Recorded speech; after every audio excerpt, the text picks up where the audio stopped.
भरि अफगानिस्तानको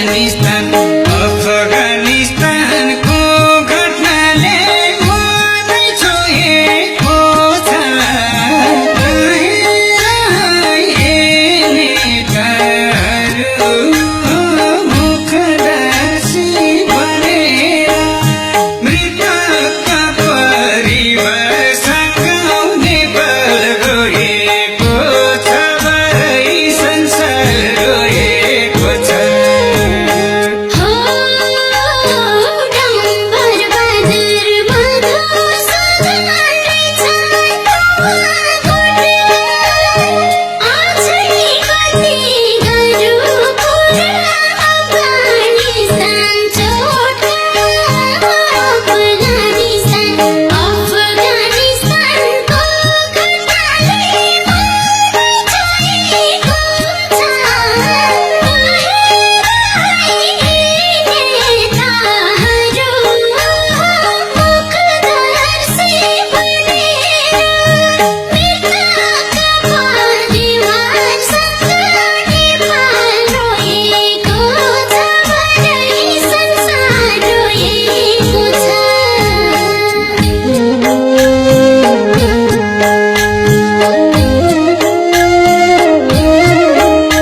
नमस्कार दर्शक तथा श्रोतावृन्दहरू। आज यो यस्ता गीत गाउनु मेरो लागि सुखद पक्ष त होइन, र पनि हामीले एउटा ऋषि अमरको शब्द लयमा मैले गाउने मौका पाएँ।